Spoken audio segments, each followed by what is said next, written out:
On the surface, Legolas and Thranduil should be one of Tolkien's most intriguing family duos, a king and his prince, a father and a son. Yet, oddly enough, their bond is practically invisible in the books. In fact, a casual reader might completely forget that Legolas is even Thranduil's son at all. Across The Lord of the Rings, the relationship is only referenced twice. Once at Elrond's council, when Legolas is introduced as Legolas, son of Thranduil, and once more when Celeborn greets him in Lorien with the same title. And that's it. 2 mentions in over 1,000 pages. After that, Tolkien never again reminds us that these characters share blood. Compare that with Elrond and his children, who frequently call him father, or Boromir constantly invoking Denethor. Legolas, by contrast, never calls Thranduil father even once.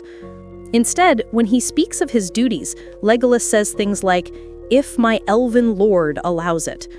That's a strange way to talk about your dad, especially for a character as open and cheerful as Legolas. Gimli adds to the mystery too. He refers to Thranduil as your king when talking to Legolas. You'd think best friends would just say, your father, but nope, even Gimli stays formal.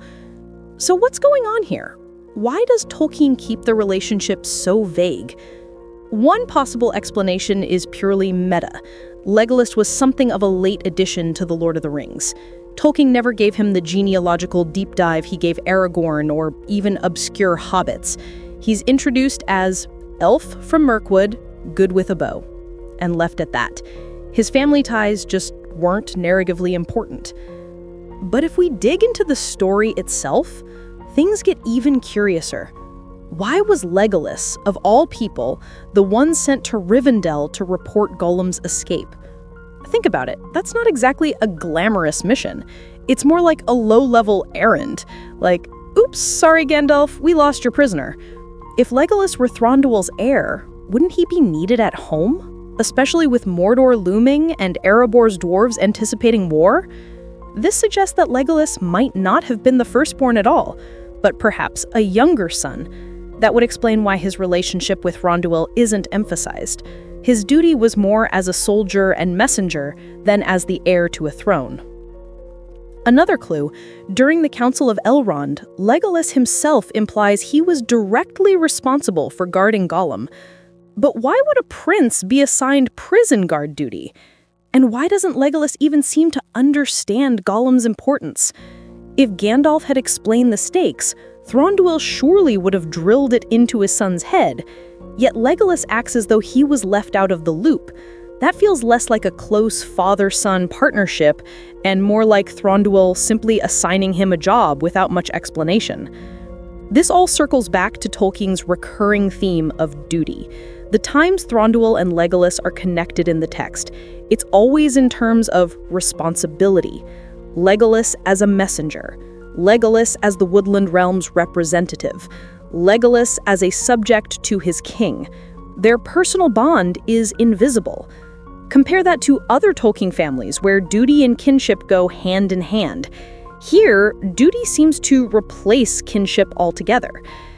And honestly, that makes Legolas come across more like an errand boy than a prince. He never mentions his heritage, never reminisces about home, and never calls back to fond memories of his father.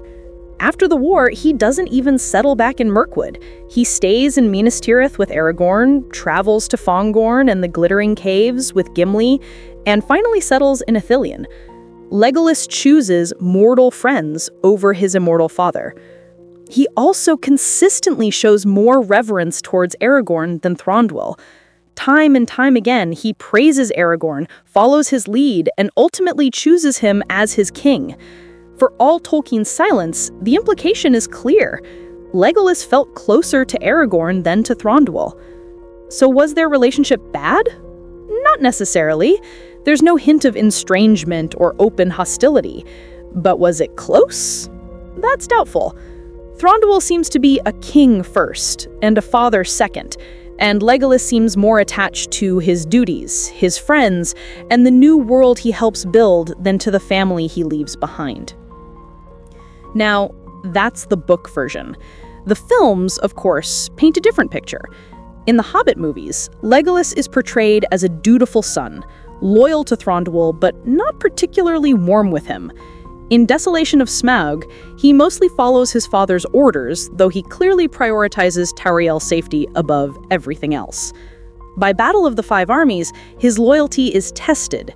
He stays with Tauriel even after Thranduil banishes her, choosing her over his father.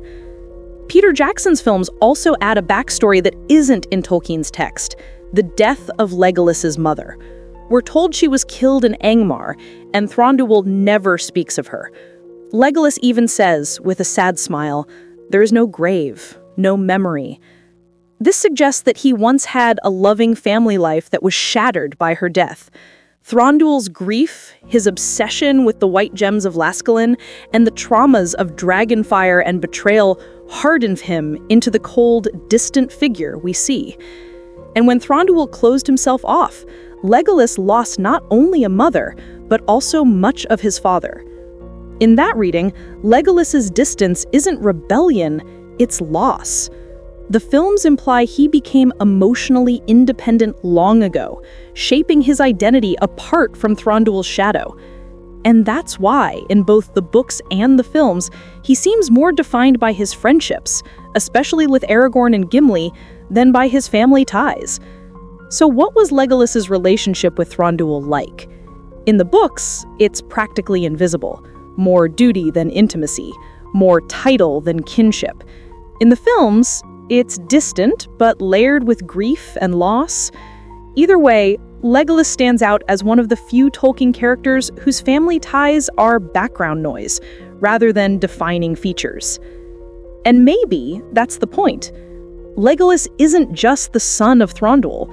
He's the elf who befriends a dwarf, heals the land of men, and sails west with Gimli at his side. By never tying him too tightly to his father, Tolkien leaves Legolas free to become something entirely else. The bridge